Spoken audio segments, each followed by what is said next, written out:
بسم الله الرحمن الرحيم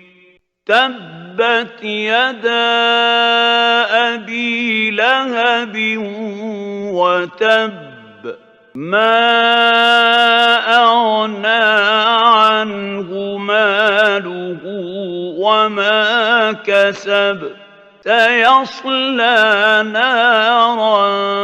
ذات لهب امرأته حمالة الحطب